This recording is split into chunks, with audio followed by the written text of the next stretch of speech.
No episódio de hoje, no Estúdio Samas Podcast, nós trazemos aqui um menino que é um talento na área tecnológica, recebeu vários prêmios, atleta de ponta do tênis de mesa, engenheiro mecânico.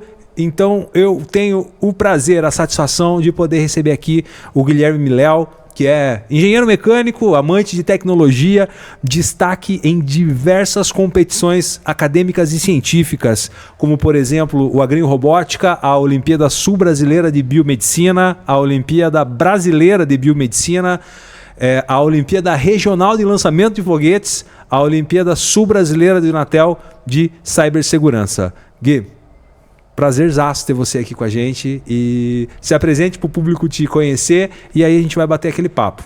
Prazer meu. Nem eu sabia que tinha tanta coisa assim no meu nome. Bom, para quem não me conhece, meu nome é Guilherme Miléo. Eu sou professor, atualmente sou professor aqui no Duque de Caxias, né?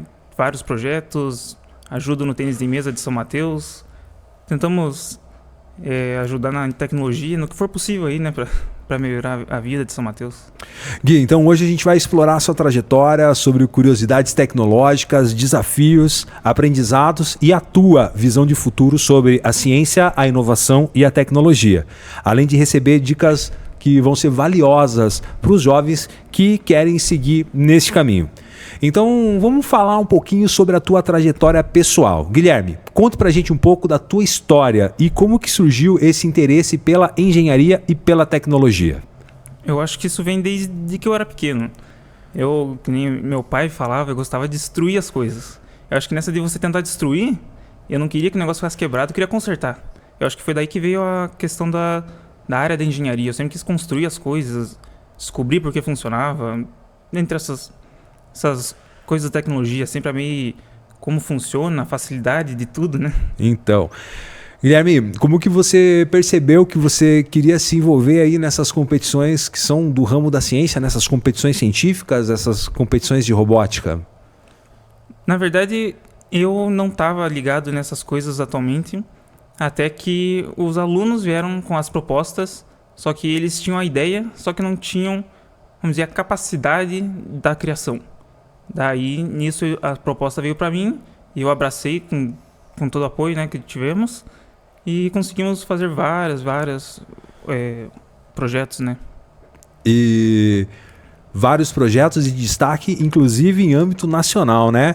E tem alguma experiência da tua infância ou da tua adolescência que tenha influenciado, além de, como diz o seu Miléo, destruir as coisas, que tenha influenciado essa tua paixão por ciência e por tecnologia?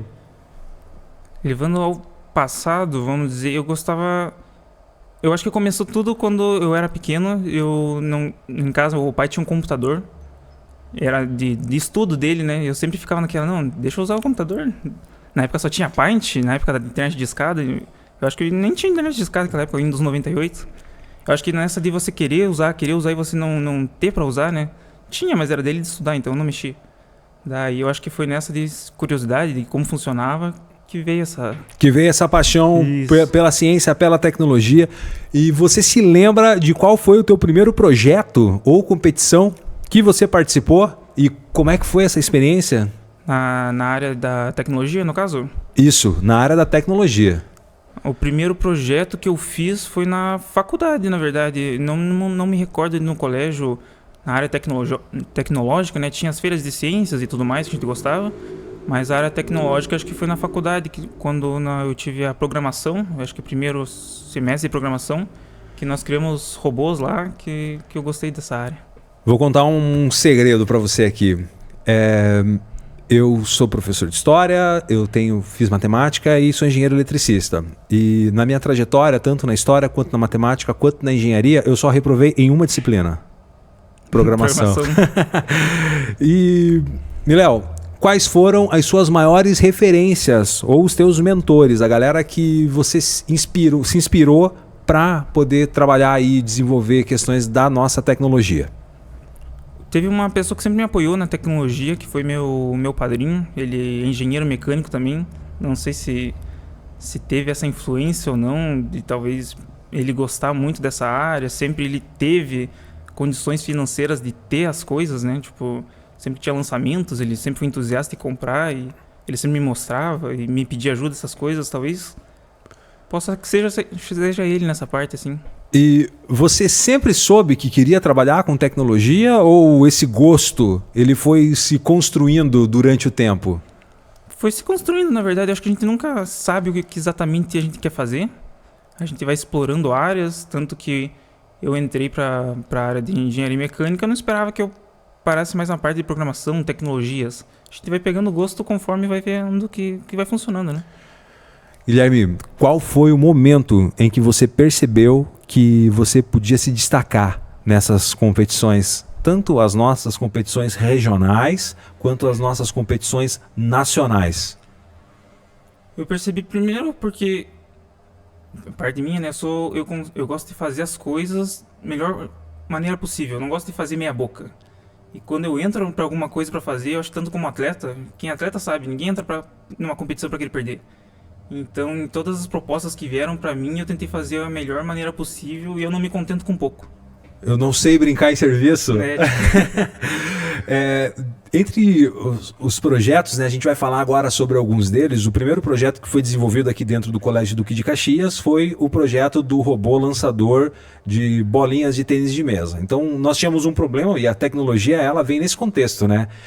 Você tem um problema e você precisa criar uma questão tecnológica para você resolver esse problema. Então, para o pessoal que está nos assistindo, nós tínhamos um aluno, ele é egresso, né? Ele já concluiu o terceiro ano do ensino médio, o Ian Moraes, e o menino é um fenômeno no tênis de mesa, tanto que fez a composição da seleção paranaense, né? Isso, ele tá na seleção paranaense, ele foi seleção paranaense ano passado, e esse ano tem mais a última etapa, que vai ser semana que vem, que ele vai disputar também para ver se consegue uma vaga na seleção desse ano. E nós tínhamos um problema para poder ajudar o Ian no treinamento, né? Porque nós não tínhamos nenhum outro atleta em nível para poder treinar com ele, né? E aí surgiu a ideia de poder ser desenvolvido um robô que ajudava o Ian nesse processo de treinamento. Você pode falar mais sobre esse projeto? Eu lembro que os meninos da engenharia mecânica também, durante o projeto, estiveram conosco aqui. Gostaria que você falasse deles, mandar um abraço para a pesada e falar mais sobre como que esse projeto com o Agrinho Robótica e sobre essa competição, como que isso te incentivou nesse teu desenvolvimento técnico? Bom, esse projeto eu acho que foi o que mais marcou o início de tudo, porque na verdade ele começou e quando o Radiola me chamou para dar um auxílio no tênis de mesa no Duque. Ele falou, Miléo, você treinava lá na época do SEMA, né? Eu queria que você me desse uma mão, que era iniciar um projeto com a pesada. Eu vim aqui, dei umas aulas para ele e ele falou, o que você está fazendo? Eu falei, não, tô fazendo engenharia. Ele falou, viu, nós temos um laboratório de robótica aqui, você não manja das paradas, não tem interesse? Daí eu falei, não, eu entendo, eu tive uma parte de programação. Ele falou, vem aí então, dá uma mão pra nós, ver o que você consegue. E foi desse projeto que eu tô aí 3 anos trabalhando no Duque, né? Daí, em questão veio o projeto do Agrinho, né, que era para ajudar a sociedade. Isso nós temos o Ian, que inclusive eu treino com ele, né? Um abraço pro Ian se ele estiver vendo. Daí veio a ideia do robô de tênis de mesa. Então juntou tanto a tecnologia com a expertise de eu entender o que um atleta de tênis de mesa precisava.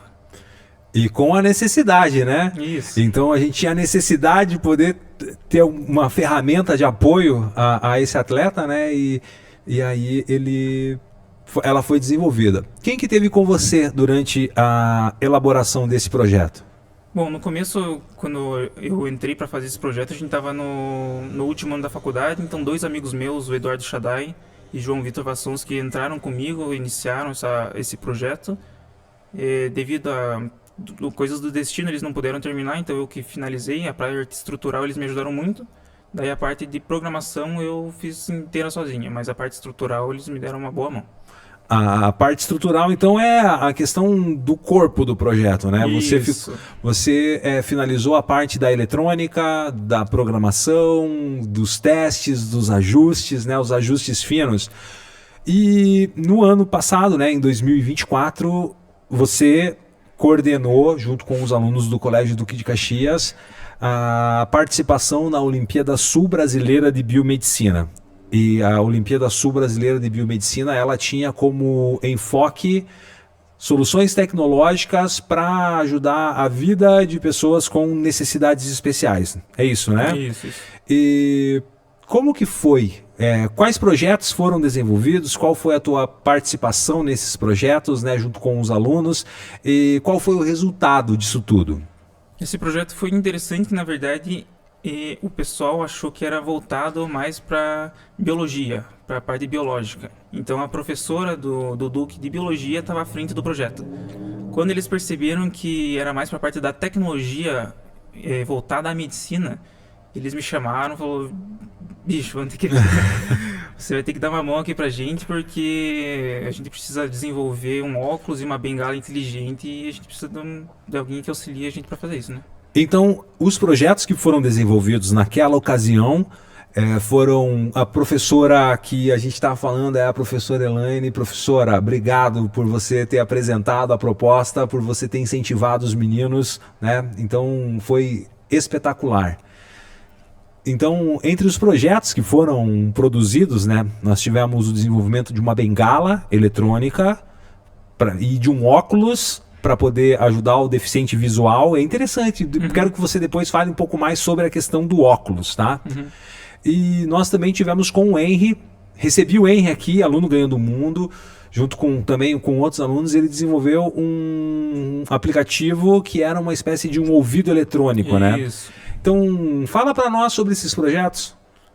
Bom, o projeto da bengala veio com a Rafa e o Emanuel. Eles fizeram a parte do projeto da bengala e do óculos, né? Que ele identifica obstáculos e dá uma vibração para saber que tem um obstáculo na frente. O do Henry foi um aplicativo que ele identificava sons.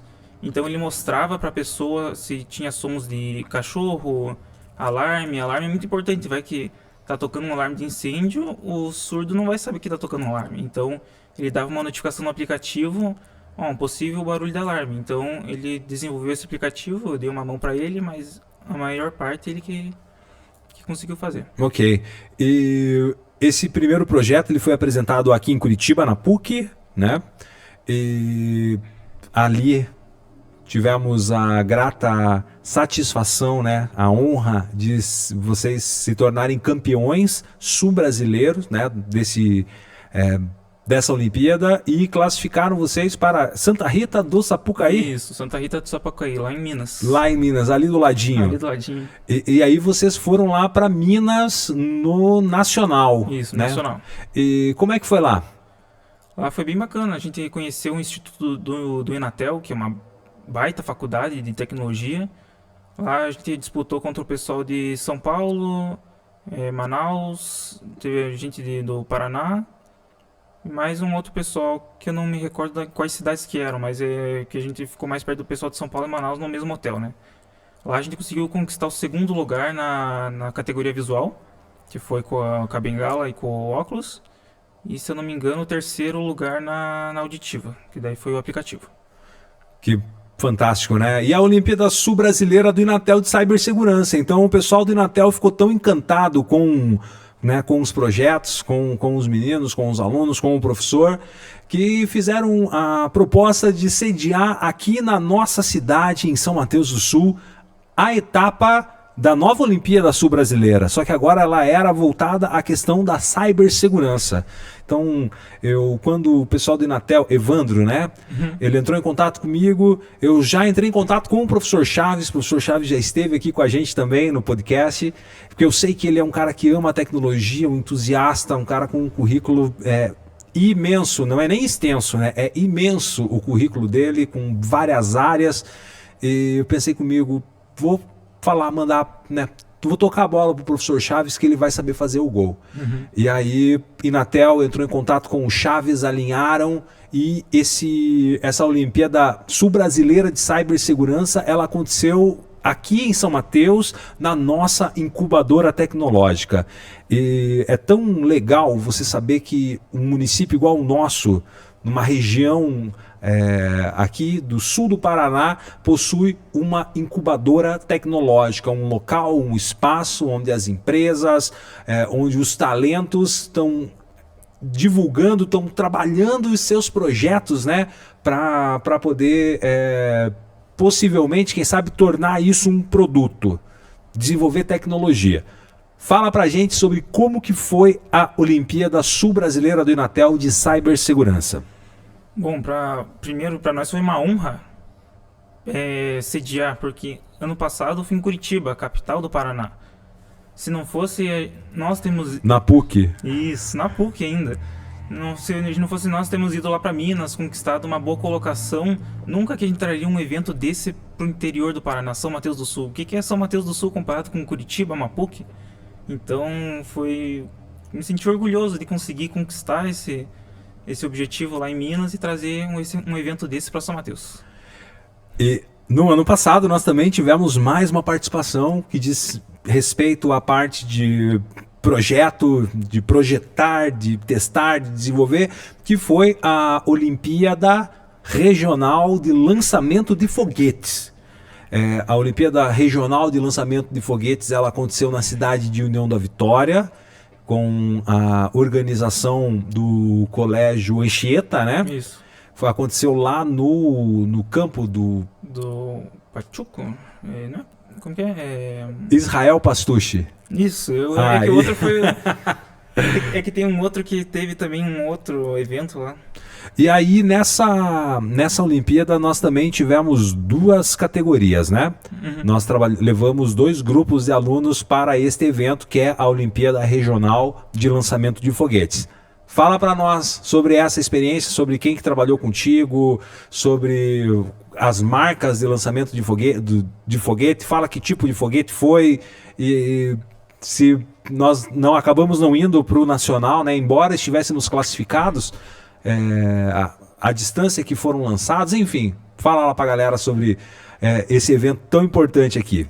Essa Olimpíada foi muito bacana porque como ela não usava tanto da tecnologia em si, de programação como os outros, era mais a parte manual, construção de foguetes. Claro, tinha a parte teórica para lançar um foguete, que isso eu fiquei mais responsável, mas os alunos gostaram muito de fazer, porque eles tinham que colocar a mão na massa, tinham que ajudar, tinham que serrar para fazer os lançadores e tudo mais.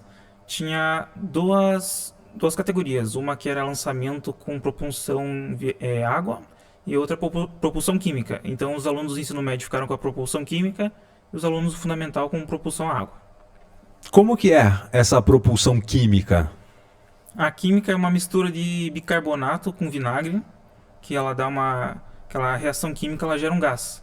Então a gente fez uma base totalmente vedada, no qual ia uma garrafa PET, daí a gente fazia toda a estrutura para ter aerodinâmica, né? Então ele gerava o gás, e quando a gente abria a válvula, ele soltava a garrafa PET, fazendo que propulsionasse o foguete. O gás ficava pressurizado dentro dessa câmara e no momento em que ele tinha a possibilidade de escapar, ele literalmente vazava. Isso. E o de propulsão de água, ele também exerce si mesmo, é um princípio da física chamado de atração e repulsão, né? Então você coloca uma determinada quantidade de água dentro da garrafa PET e vai injetando ar, aumentando a pressão dentro dela. É isso? Isso. Fala mais pra gente sobre esse projeto. Isso mesmo. Você, com uma bomba para encher pneu mesmo, você colocava pressão dentro para a garrafa, para o PET sair, né? Só que porque o fundamental participou do propulsão à água? Porque você conseguia colocar muito menos pressão na garrafa comparado com a propulsão química. Então, se eu não me engano, a propulsão à água você conseguia colocar ali, a gente conseguia colocar uns 60, 70 libras. A propulsão já química a gente conseguiu colocar 140 no máximo, já acho que a gente chegou ali. Eu me recordo de um dos testes da propulsão química que a garrafa PET explodiu, né? Explodiu. Então a pressão ela foi tão grande dentro da garrafa que ela, bum, explodiu. E Para a gurizada que está querendo entrar nessa área, para o pessoal que também gosta de tecnologia, hoje nós vivemos num mundo conectado, quais são as habilidades técnicas que precisa ter e quais são as habilidades pessoais para que você possa se desenvolver em tecnologia e principalmente participar desse tipo de competição? Bom, em questão de habilidades técnicas, eu acho que como ninguém nasce sabendo. Então você querer correr atrás de aprender. Uma coisa que meus familiares falam mesmo. Eles me pedem ajuda, nossa, você sabe de tudo, você consegue fazer tudo. Eu não nasci sabendo, porque todos os problemas que eu tive, eu fui atrás para eu tentar resolver, eu não fui atrás de alguém para me ajudar. Então você vai construindo essa bagagem de conseguir arrumar as coisas, você tem que ter a resiliência de querer consertar as coisas. Então a habilidade mesmo você vai construindo conforme o tempo. O importante é você ser uma pessoa que você queira resolver as coisas, queira ir atrás, porque não adianta você ficar sentado e dar função pro outro. Sentado reclamando. Isso. Então eu sempre fui uma pessoa que fui atrás, gostei de aprender, tentei resolver os problemas. Eu acho que é mais você ter as suas habilidades pessoais. As habilidades técnicas vêm depois com você querendo aprender. Perfeito. E existe alguma tecnologia ou algum projeto inovador que durante esse período de competições que você teve, que te chamou a atenção, que você falou assim, nossa, que legal esse projeto? Que a gente desenvolveu aqui ou que Que vocês viram durante essa trajetória aí? Lá no Inatel, mesmo que a gente foi em Minas, eles têm muitos projetos, muitos laboratórios. Tanto que a Huawei, conhece a Huawei? Sim. Uma gigante da tecnologia, eles estavam lá dentro do Inatel construindo o 6G. Nós temos atualmente, aqui em São Mateus nem temos o 5G. Lá eles estavam desenvolvendo o 6G. Então a gente viu muitas coisas lá que a gente nem imagina. Então eles têm empresas incubadas dentro da faculdade. Empresas grandes, né? A Huawei é uma gigante, acho que não sei se é coreana. Posso estar enganado, mas acho que é coreana. Que está dentro de uma faculdade dentro aqui do Brasil. Então lá tem muita tecnologia que a gente nem imagina que existe. E existe ali algum potencial, né, dentre os projetos que você está desenvolvendo? Qual que é o potencial? Existir potencial é óbvio que existe, mas como que você acredita que esses projetos que você está desenvolvendo, da bengala, do óculos, eles podem melhorar a vida das pessoas? O óculos e a bengala para a relação da vida das pessoas é o melhor projeto que a gente teve. Tanto que atualmente a gente está sendo incubado pela ideia, com o auxílio da prefeitura. E a gente fez testes com deficientes visuais, tanto com baixa visão quanto sem a visão completa.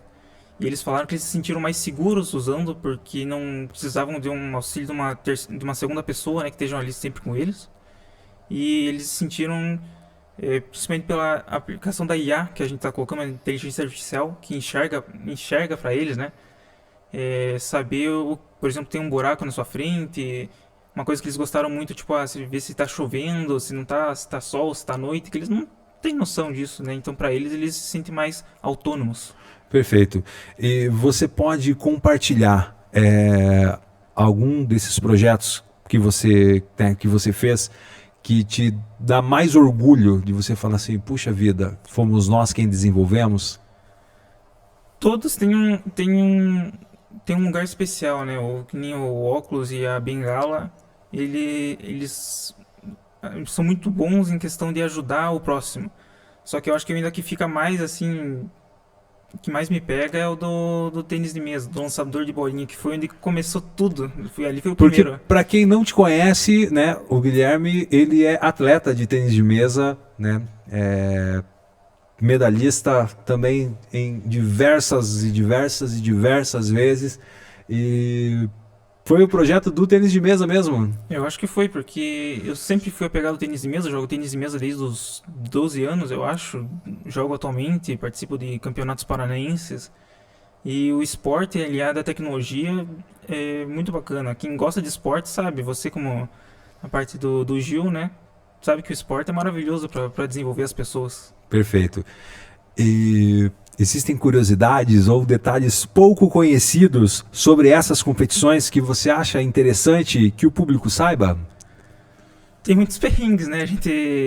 Todo mundo só vê o resultado final, a vitória, que graças a Deus vencemos muito durante esses anos, mas só quem tá por dentro sabe da correria, da dificuldade, das noites que, tipo, eu fiquei até meia-noite, 1 da manhã em casa, matutando a cabeça, como que eu podia resolver, como não podia. Então, esses desafios que o pessoal não vê, que faz com que a gente chegue onde a gente chegou, né? Perfeito. E agora a gente vai falar um pouquinho sobre tecnologia, inovação e impacto. Guilherme, como que você vê o papel da tecnologia na transformação das comunidades, das cidades e no dia a dia das pessoas?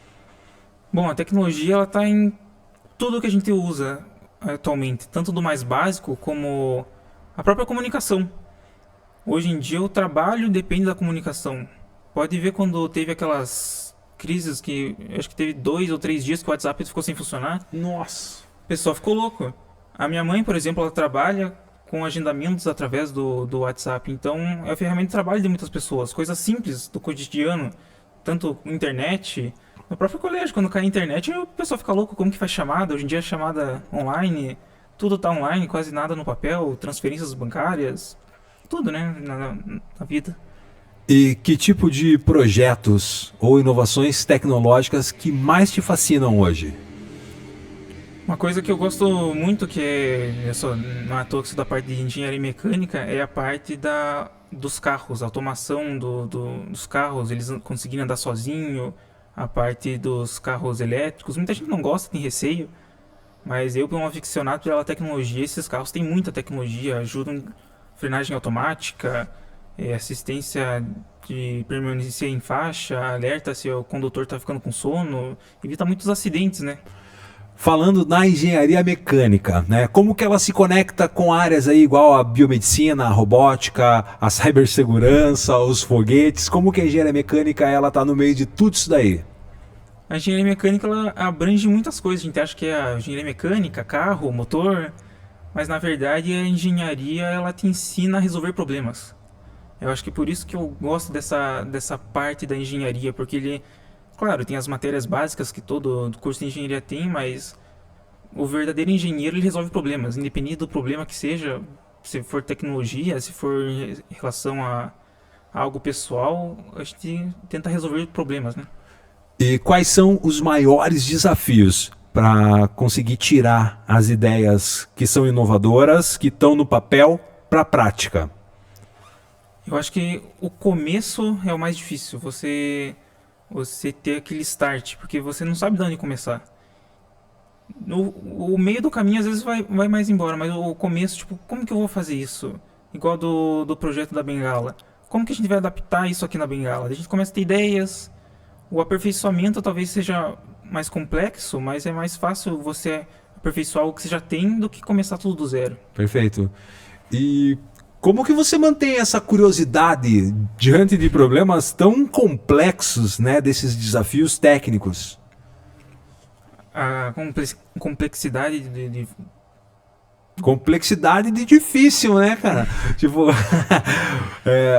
para você imaginar, né, a bengala, a parte mecânica dela é de estrutura mais tranquila. Sim, sim, sim. Porém, a gente tem um trabalho enorme de circuitos elétricos, a gente tem um trabalho enorme de eletrônica, nós temos um trabalho enorme de programação, o projeto do robô de tênis de mesa, né? Então nós temos a complexidade do projeto mecânico, do projeto elétrico, do projeto eletrônico, do projeto de programação. Como que você se mantém motivado? O que te move para poder resolver isso aí? Eu acho que o desafio, sabia? Que nem o do tênis de mesa, eu nunca me esqueço que eu tinha um problema que eu tinha que fazer funcionar, porque no projeto, para quem não sabe, ele tem tanto um controle que você conecta, que você controla ele, quanto a parte manual. E eu ficava, como que eu vou fazer para os dois um não sobrepor o outro e eu fazer com que um entenda o outro? E eu lembro que eu tava na academia e na hora eu tava fazendo um treino me deu um clique. Eu falei, não, tem que parar o exercício que eu vou anotar aqui. Eu tava fazendo exercício, pensando no que eu tinha que fazer, do nada veio o clique e... Não, eu acho que se eu fizer isso aqui dá certo. Então eu acho que você tentar resolver esses desafios é o que mais me motiva a fazer as coisas. E qual tecnologia que você acredita que vai ter um maior impacto agora num futuro bem próximo, nas áreas como, por exemplo, robótica, cibersegurança, biomedicina, ou alguma que eu não citei? Eu acho que hoje talvez o pessoal entenda como mais como a rede de internet, que nem o pessoal fala do 5G, mas o 5G, o 6G, que como eu comentei, é mais a rapidez de comunicação dos dados. Por exemplo, hoje, tanto na medicina, tem muitas operações acontecendo remotas. O médico está lá nos Estados Unidos fazendo alguma operação na Europa através da tecnologia, por causa que numa cirurgia você não pode ter um atraso. Então, essa tecnologia do 5G, do 6G, ele tem um atraso mínimo para que a gente consiga ter quase... Eu não preciso estar fisicamente no lugar para fazer o que eu tiver para fazer lá. Guilherme, e se você pudesse criar um projeto hoje para mudar algo na nossa sociedade usando a tecnologia, o que você faria? Um projeto hoje para mudar a sociedade? Para que pudesse mudar algo na nossa sociedade, na vida das pessoas, na nossa comunidade. Pode ser um projeto inovador pensando nos Jetsons, né? Você está falando da cirurgia que o médico está nos Estados Unidos fazendo o procedimento num paciente que está na Europa, né? Então isso é algo extremamente futurístico, né? Uhum. Mas que projetos aí que você acredita que você poderia fazer que tem uma tendência aí de poder melhorar a vida das pessoas, de poder, enfim, tornar uma sociedade melhor usando a tecnologia? Bom, tem muitos projetos, você pode melhorar a vida das pessoas de várias maneiras, né? Por exemplo, para uma pessoa, às vezes, para ela ter uma vida melhor, ela ter mais tempo. Então, a tecnologia, ela te ajudando a você ter mais tempo para fazer as coisas, pode te ajudar de várias maneiras. Um exemplo prático, às vezes pode ser meio fútil, que eu achei muito bacana, que eu comprei esses dias, às vezes, né? Foi um aspirador robô. Às vezes você, mas aspirador robô, pra que é isso? Nossa, que maravilha, né? Porque sempre fica nessa, tenho coisas pra fazer, tenho que treinar. Você já assistiu os Jetsons, né? Os Jetsons... Já. Não é tanto da minha época, não. Mas... Os Jetsons são uma série televisiva da década de 60. E aí quando você fala, né, de um projeto inovador, como por exemplo um robô aspirador, imaginar que nos Jetsons havia, lá na década de 60, imaginando além da teleaula, da telemedicina, do smartwatch, do celular, havia o robô aspirador.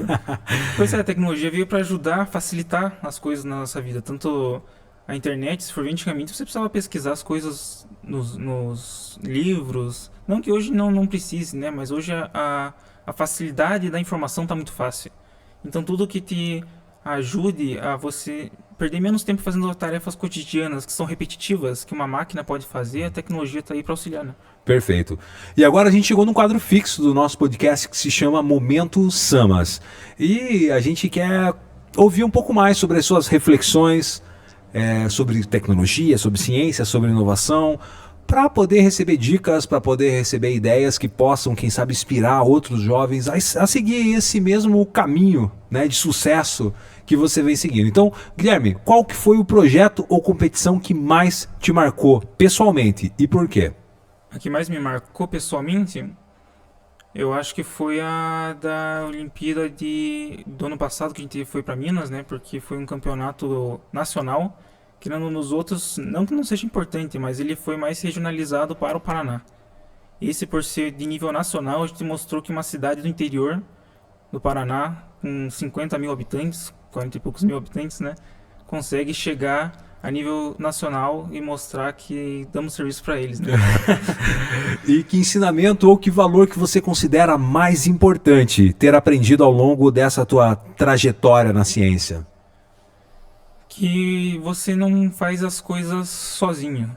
Apesar de eu conseguir fazer muitas coisas, não depende só de mim.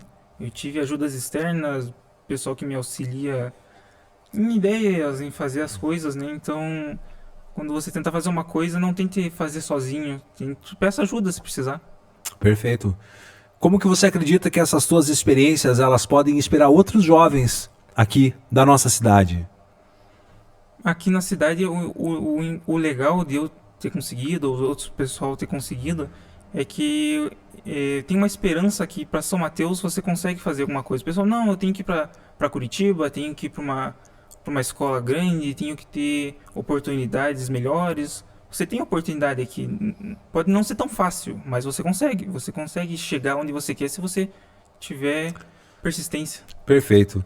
E para você, qual que é a importância de se envolver desde cedo nessas competições acadêmicas e científicas? O legal é que a gente vai pegando experiência, vai fazendo o nosso nome, vai achando maneiras de trabalhar a mente, porque no começo a gente começa a ficar muito nervoso, você fica naquela, será que eu consigo? Será que eu não consigo? Conforme você vai participando de competições, você vê que você consegue falar melhor, você consegue resolver os problemas. O problema já não passa a ser um problema, você sabe que você já passou por isso, que você conseguiu resolver, e esse é só mais um obstáculo que você sabe que você vai conseguir passar por cima. Que você vai resolver também, né? Isso. E que conselho que você daria para os jovens que querem ingressar em robótica, que querem ingressar nesse mundo da tecnologia desde cedo? Dedicação, eu acho que você tem que dedicar, gostar do assunto, porque não adianta você gostar, tipo, tentar entrar na tecnologia e você não gostar. Eu sei porque tem alguns alunos que eu dou aula aqui na robótica, que uns vieram achando que era uma proposta, outros saíram porque não gostaram tanto, mas quem fica mesmo é quem gosta dessa parte, porque Que a programação é osso, né? é complexo, não é simples. É muita programação, além de ter a lógica, né, de programação, que eu acho que é o principal, você ter o raciocínio. Só que quem não gosta vai achar chato, não vai querer resolver os problemas, vai ficar ali, por que eu fiz isso? Então tem que gostar. Sabe, Guilherme, que há uma diferença entre nós aqui no Brasil e os orientais num contexto geral, né? Então, no Brasil nós temos a nossa cultura, ela nos ensinou o seguinte, que se ninguém fez, por que eu vou fazer? Não é verdade? Isso. Na faculdade você viu muito disso, né? E os orientais, eles têm uma visão um pouco diferente disso daí. Se ninguém fez, eu vou ser o primeiro a fazer. Então, essa questão do esforço, da força de vontade, da persistência, da insistência, da disciplina, né? E a disciplina é algo que, como você comentou, né, o esporte te dá muito isso. Então, muitas questões que são relacionadas à maneira de pensar, à maneira de se envolver, ela está diretamente relacionada ao esporte, né? E a disciplina é uma delas. E quais habilidades ou atitudes que você considera que são essenciais para ter sucesso nessas áreas? Habilidades, eu acho que hoje em dia você precisa ter o básico da informática. A gente fala, não, mas hoje em dia a informática está em tudo. Mas o pessoal sabe ligar o celular, abrir o WhatsApp, mandar uma mensagem. Às vezes o pessoal não sabe nem criar um PDF, por exemplo. Então você ter a facilidade com a tecnologia, né? Quando a gente fala em tecnologia, principalmente, né, você entrou num ponto muito interessante, muito sensível, né? Fala-se que a gente, né, vive numa sociedade tecnológica, porque de fato nós temos equipamentos tecnológicos, mas você comprar um equipamento tecnológico não lhe dá a expertise de saber trabalhar com ele. E tendo em vista como que faz para, por exemplo, mudar uma conta que você tem no teu computador, no teu Google, como que faz para você poder gerar um PDF, para você poder abrir um arquivo que está zipado, para você poder melhorar a configuração para otimizar a bateria do teu celular. Então, quando a gente vem falando em tecnologia, a gente tem acesso a ela, porque hoje a gente pode comprar em 12 até 18 vezes, mas comprar em 12 ou 18 vezes não dá pra gente a expertise, a inteligência e não vou nem falar a técnica, né? Mas ele não dá pra... Não vem no manual a questão de como... Embora se você pegar o manual e ler... Você lê os manuais? Dificilmente. Geralmente tem essa facilidade de pegar coisas e saber mais ou menos o que está acontecendo, né? Mas bem que você falou, você ter acesso à tecnologia não quer dizer que você é tecnológico. Tem uma frase, não vou lembrar ela exatamente, mas uma metáfora, né? O cara contratou, pagou, vamos dizer lá, 5 mil reais para um engenheiro resolver um problema. Ele chegou lá, olhou assim, apertou um botão, a máquina voltou a funcionar. O cara falou, não vou te pagar 5 mil reais. Você só apertou um botão? Ele falou, a questão não é apertar um botão, é saber qual botão apertar. Qual botão apertar. E se você pudesse voltar no tempo, que conselho que você daria para você mesmo do início dessa tua trajetória? Bom, apesar de hoje em dia eu fazer muitas coisas, confesso que quando eu era... Na época da escola não me dedicava tanto. Eu estudava ali 20 minutinhos, não repitam isso, eu estudava ali 20 minutinhos para as coisas, não me aprofundava tanto a querer pesquisar as coisas. Eu era curioso, mas era curioso para só o que eu queria. Então, talvez se eu me dedicasse um pouco mais em algumas coisas, eu fui aprender muitas coisas depois de mais velho, era meio envergonhado ainda, fui me soltar mais agora. Não tenho medo de fazer as coisas, né? Eu era meio quietão na minha, fui me soltar mais depois. Guilherme, e pra gente fechar, qual que é a tua visão de futuro que você tem, né, pra tecnologia e pro papel dos jovens que podem criar projetos inovadores? Bom, falar sobre o futuro da tecnologia é meio complexo, porque se você fosse olhar, não sei, 4, 5 anos atrás, você não diria que a gente tem a inteligência artificial que a gente tem hoje. Então a tecnologia, a IA, ela sempre existiu. Se eu não me engano, em 97 teve uma IA que ganhou do campeão de xadrez, o Kasparov. 97, então já existia IA que ganhou do cara. Eu acho que a IA foi criada em 60, 70, só que só hoje em dia que a gente começou a ver os benefícios dela. Essa história é muito legal, né? Porque quando essa IA foi desenvolvida, eles treinaram ela com mais de 3 mil partidas do Kasparov, né? Isso. Então, com todos os movimentos, aberturas e tudo mais que ele fazia nos seus jogos, né? E aí eles treinaram essa IA com base nos próprios movimentos dele e aí a IA teve... foi uma partida icônica. Isso, eu acho que foi 3 empates, 2 vitórias para IA e uma derrota. E essa era uma IA criada pela IBM, né? Isso. Então, a tecnologia, você fala sobre o futuro dela, é muito complexo, porque ela existe hoje. A tecnologia vai vir daqui 10 anos, ela já tem hoje. Só que ela não é acessível hoje. Então, só as grandes empresas, os militares... Como eu falei... Do carro elétrico. Ele é uma tecnologia que existe hoje, só que não é uma tecnologia acessível para todos. Então, é muito difícil você saber do que vai ter daqui 10 anos. Se você falasse 5 anos atrás que a gente ia estar nessa era que você podia criar qualquer coisa na IA, você nem ia saber. Então, eu acho que a tecnologia que tem hoje, que vai ter no futuro, a gente já tem, só ela não é acessível. Eu acho que é isso. Perfeito. Então a tecnologia, ela é muito mais do que máquinas de códigos, parafusos, né? Ela é curiosidade, ela é criatividade e principalmente transformação. Então, amigão, eu agradeço a tua presença, a tua disponibilidade, que compartilhou a tua trajetória, teus aprendizados, a tua visão sobre inovação, sobre cibersegurança, sobre engenharia e que a tua história possa incentivar, que a tua história possa motivar jovens a seguir nesse ramo, nessa área, né? Então, este foi mais um episódio do Estúdio Samas Podcast, hoje com Guilherme Miléo. Então, essa fera aqui da tecnologia, nós temos o prazer de poder compartilhar os nossos dias aqui com o Gui durante a nossa trajetória de trabalho no Duque de Caxias. Acompanhe, curta, compartilhe e a gente vai se ver nos próximos episódios. Valeu! Valeu, até mais!